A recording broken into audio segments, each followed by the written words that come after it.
My brother and his wife insulted me, but they didn't expect what happened next. Head back home, you penniless, unemployed hag. What's the scam with you tagging along on this trip? My brother's words stung. Greedy? My disappointment in my family was as predictable as ever. Well, I'd give them a taste of their own medicine. While reveling in some solitary moments away from their company, I resolved to take matters into my own hands. Just then, my brother's voice chimed in on the phone. Hey, what's going on, sis? What have you done? My name's Lucy, a 29-year-old office worker, and for the past 3 years I've been with someone special, Russell. He's a genuine gentleman who not only treats me with kindness but deeply cares for me. We first crossed paths in college. He was my senior, and I often turned to him for advice on work or personal matters. He always listened intently and offered wise counsel. As we transitioned into the working world, we kept in touch, meeting regularly. Then one day, he confessed his feelings, and we embarked on a relationship. Since then, our journey together has been blissful, filled with shared moments and dreams of a future together. Then came the day when Russell popped the question. Lucy, I want to spend the rest of my life by your side. Will you marry me? Yes, we both agreed, and the decision to tie the knot was made swiftly. We shared the news with our families. Nice to meet you. I'm Lucy, I introduced myself warmly. Oh, so we finally meet. Russell has talked a lot about you, his mother exclaimed with a smile. You're just as lovely as he described, I replied, feeling the hint of shyness. Don't sell yourself short. Come on in, make yourself at home, she insisted kindly. Thank you, I said gratefully. Russell had lost his father a few years back, leaving only his mother in the family home. I was anxious about meeting her, but she greeted me with open arms over tea and snacks.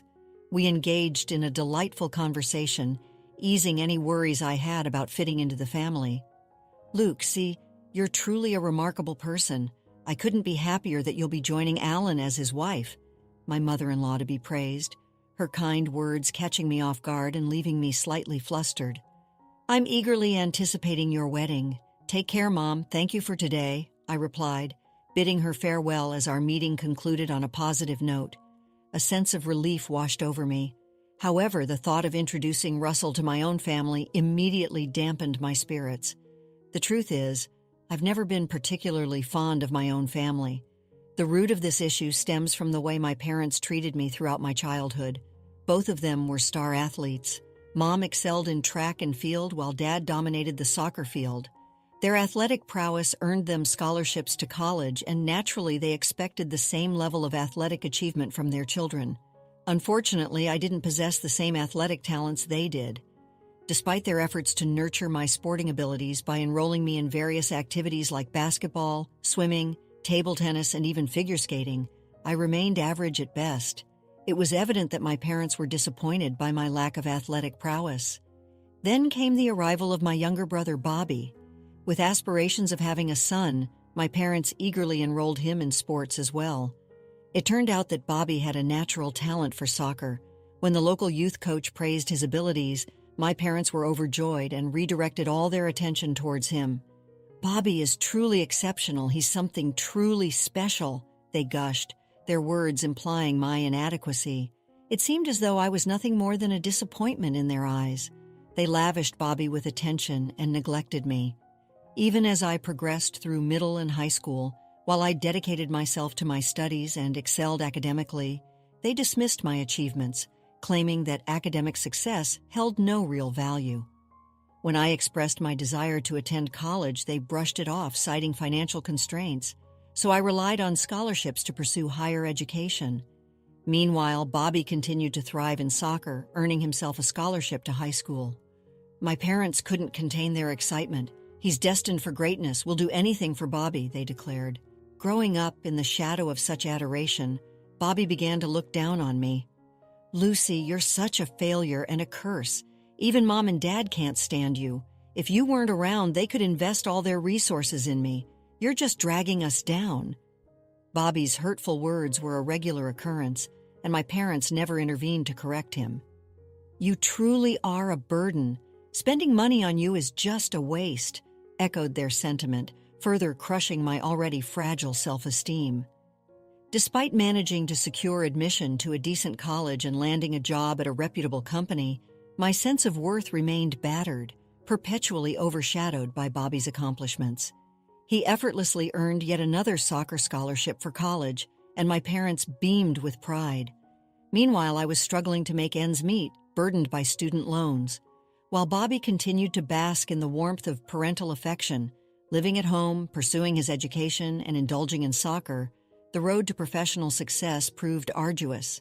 Eventually, Bobby's dreams of going pro fizzled out, and he had to settle for a regular job.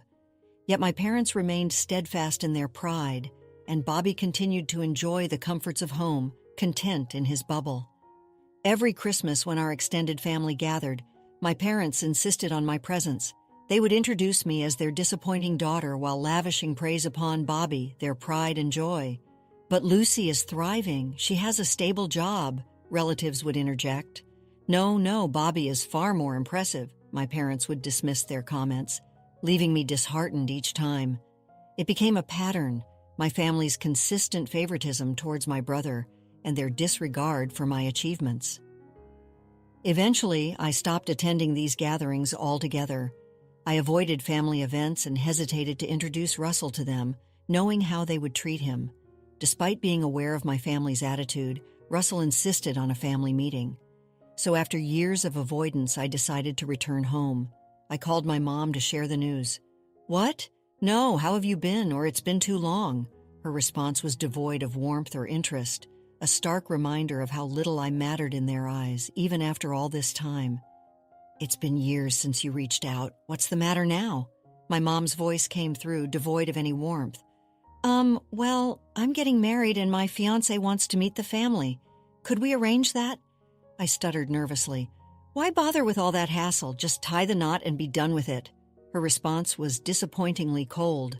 Just as I was processing her words, Bobby's voice cut in. "Mom, who are you talking to?" he inquired. "It's Lucy. She's talking about having a family meeting because she's getting married," she replied. "Really? That sounds amusing. I'd love to see who this guy is. Let's invite them," Bobby chimed in, his tone dripping with sarcasm. "Fine, if Bobby insists," my mom relented, her tone lacking enthusiasm. "All right, you can come for the meeting," she added, a hint of obligation in her voice. After overhearing their conversation, I felt a whirlwind of emotions. Despite their lukewarm invitation, I reasoned that they did express some desire to see me. So on my next day off, I decided to visit my family. "Just be prepared for the worst. They might not treat you well," Russell cautioned me. "Yeah, I understand. But from that brief phone call, it sounds like you have quite the family dynamic," I replied, trying to lighten the mood. "This isn't a laughing matter. I've had my fair share of struggles with them," Russell reminded me solemnly. "I insist on meeting your family before we tie the knot. We'll keep it brief," I urged Alan as we drove to my family home. Upon arriving, we rang the doorbell, but no one answered. Resorting to my key, I let us in. As we entered the living room, I was taken aback to find my family seated on the sofa. What surprised me even more was the presence of an unfamiliar young woman. Deciding to start with a simple greeting, I spoke up. "Hello, everyone. It's been a while. This is my fiancé, Russell. A pleasure to meet you all," I introduced Russell, prompting my family's gaze to shift toward him. Well, I half expected Lucy to bring home some dull, unremarkable fellow, but you seem all right," Bobby remarked crudely, eliciting an awkward chuckle from Russell. "Bobby, who's the woman next to you? Your girlfriend?" I couldn't hide my irritation at Bobby for bringing an unexpected guest to a pre-planned family gathering, but Bobby's response caught me off guard. "She's my wife, Evelyn. We've been living here since we got married," he dropped the bombshell casually. "What? Wife?" My eyes widened in disbelief. "You got married?" I was stunned, the news hitting me like a ton of bricks. "Yeah, last year," Bobby confirmed, seemingly unfazed. I was left speechless, grappling with the realization that my brother had tied the knot without even informing me. As I tried to process this revelation, my raised voice drew Mom's annoyance. "You're too nosy. It's none of your business if Bobby got married," she snapped, brushing off my concerns. I felt a mix of hurt and betrayal. Dad then turned his attention to Russell, ignoring the tension in the room. "I'm not particularly interested, but what do you do for a living?" "You're marrying Lucy, so it can't be anything impressive, but let's hear it," he remarked bluntly. Russell's calm demeanor contrasted sharply with my rising anger as I clenched my fists in frustration. Alan gently restrained me, reminding me not to let their words get to me. "I apologize for any rudeness here. Here's my card," Russell said, extending his business card to Dad, who initially regarded it with little interest.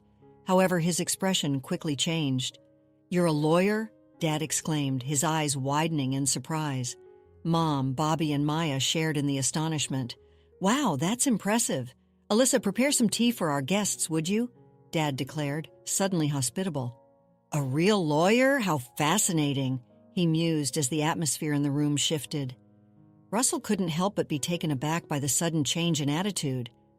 "I never would have guessed Lucy's fiancé was a lawyer," Bobby remarked, echoing the sentiment shared by the others.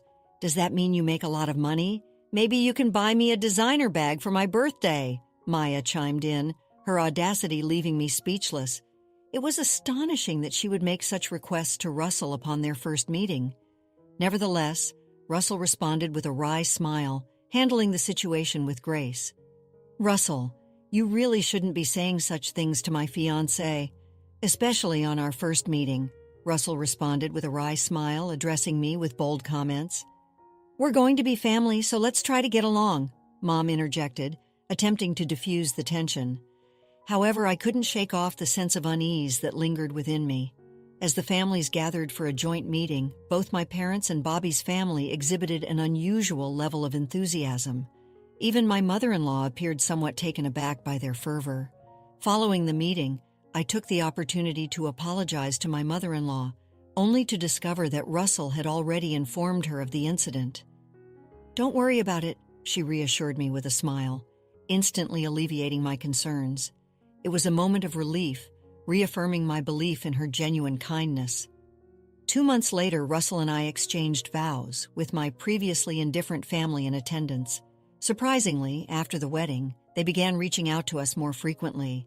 "Why don't you and Alan join us for dinner sometime? We know this wonderful restaurant," Mom's voice would chirp over the phone. I couldn't shake the suspicion that they were eyeing Russell's money, given his profession as a lawyer, but I wasn't about to fall for their scheme. "We're tied up at the moment, so we can't commit to anything right now. We'll keep you posted when we're available," I replied, keeping my tone neutral. "Sure, we'll be eagerly waiting. We're flexible with our schedule," Mom responded, her enthusiasm palpable. I felt a surge of disgust. It was clear they were more interested in exploiting my marriage to a wealthy man than in building a genuine relationship with me. Hey, pause for a moment. Would you care to support us? Like this video and subscribe for more. Now let's dive back into the story. After maintaining distance for some time, Mom called again a few months later. "When are you and Alan going to join us for dinner, Lucy?" Mom's voice dripped with false sweetness, and I could practically feel her desperation through the phone. "Sorry, Mom, we're pretty swamped," I replied curtly, already contemplating ending the call. But before I could, she dropped a bombshell. "We're planning to celebrate my half-century birthday," she continued, her tone shifting slightly. "After all, your father and I did see you through high school. It wouldn't hurt to show a little gratitude." I could feel her frustration mounting, expecting us to start treating her differently. But deep down, I couldn't deny that she had a point. After all, my parents had supported me until I graduated college, even if I paid my way through it. Perhaps it was time to show a bit of gratitude as Mom hit the big 5. I relented. "All right, count us in for the celebration." "Really? That's fantastic. We're planning a family trip, so it'll be perfect for all of us to spend time together," I said, not entirely enthusiastic about the idea. But then I realized it could be an opportunity to enjoy some quality time alone with Russell. When I brought up the idea to Russell, he was on board, so we decided to join the family trip. Mom's reaction was pure excitement. "Could you handle the reservations? I'll send you a bunch of URLs for hotels and plans," Mom requested eagerly. "What, Mom?" I was inundated with URLs, all pointing to luxury hotels and high-end restaurants. I couldn't help but feel irked by their extravagance, but I reasoned that this might be a one-time indulgence. Reluctantly, I checked out the links and proceeded with the bookings. When I called Mom to confirm the reservations, Her joy was palpable. "I can't wait. Thank you so much," she exclaimed, brimming with excitement. At last, the long-awaited day for our half-century family vacation had arrived and our destination was sunny Florida. Excitement filled the air as we boarded the plane, with everyone in high spirits. Both my parents and Bobby, along with his partner, seemed to be thoroughly enjoying themselves. On touchdown, Russell and I made it clear to the family that we intended to explore on our own. Despite their attempts to persuade us to join them for souvenir shopping, we managed to gracefully evade the invitation and set off on our adventure. We arranged to reconvene for dinner at the upscale restaurant we had reserved. As Russell and I wandered the city, taking in its sights and sounds, time seemed to slip away effortlessly. Eventually, we made our way to the fancy restaurant, where our parents and Bobby's family were already waiting. "You're late," Mom chimed in sharply as we approached. "Well, we still have 10 minutes until our reservation," Russell calmly pointed out. Suddenly, their demeanor shifted. "We were talking to you," Mom retorted curtly. "What? Our business is with Alan, not you." Mom's words cut through the air, her tone sharp and dismissive. "Thank you for covering the expenses for this lavish dinner and hotel stay," Dad added, his gratitude directed solely towards Russell. Russell looked bewildered while Bobby and the others turned their attention to me. "You're finished here, Lucy. You don't deserve any of this. You're nothing but a burden," Bobby spat out angrily. "What are you even talking about?" I tried to reason, but their voices rose in unison. "Get out of here, you useless loser. You have no place on this trip," they berated me, their words dripping with disdain. Disgusted by my family's treatment, I realized their intentions to exclude me from the beginning. "So this is how it's going to be," I thought to myself, feeling a surge of determination. "You'll regret this." Without another word, I leaned close to Russell and whispered, "Fine, I'll leave now." Our parents and Bobby's family looked smug as they entered the restaurant with Alan. I remarked bitterly. I quickly made alternate arrangements. Thankfully, a decent hotel had a last-minute cancellation, so I secured a room and checked in. Settling into a cozy lounge with a picturesque view, I indulged in a cup of coffee to soothe my frayed nerves. It wasn't long before Bobby's call interrupted my moment of peace. "What did you do, Lucy? Russell's gone." Bobby's voice sounded frantic. "I have no idea. You know Alan, he's usually clueless but sharp when it counts," I replied, trying to keep my tone steady. "Sure, but this is different. I told him I'm staying at another hotel, so he should join me," Bobby explained. "Whatever you're kidding, Bobby," I retorted, feeling the surge of irritation. Bobby abruptly ended the call, leaving me to ponder the situation. Soon after, Russell appeared at my hotel, a mischievous grin adorning his face. "Did it work? Were they mad?" I asked eagerly. "Yeah, they were furious. They're hopeless," Russell replied, shaking his head in disbelief. "You were going to foot the bill and they still acted like that?" I exclaimed incredulously. Even Russell was taken aback by their behavior. We brushed it off and decided to treat ourselves to a meal at the hotel's fancy restaurant. Returning to our room, we unwound and woke up feeling rejuvenated the next morning. Eager to explore, we embarked on a sightseeing adventure. Wanting to avoid traveling back with our parents, we opted to change our flight to an earlier one. While waiting for our flight, Mom's furious voice pierced through the phone. "Hello? What's going on?" "I thought you didn't require my assistance," I answered calmly. "What's the meaning of this? Why is the hotel bill due? Check out," Mom demanded angrily. "That's how I made the reservation. Don't joke around," I replied, trying to maintain composure. "We can't afford $11,000 per person. If you're enjoying luxury, you should cover the expenses unless you want to end up in jail," Mom snapped back. "Stop it, you're so arrogant for a parasite," she spat out before ending the call. "You're the one who needs to stop. I had every intention of covering all the expenses for this trip, as a gesture of gratitude for all the years you've supported me, but you ruined it by kicking me out," I asserted firmly. "Wait, you were going to pay for everything?"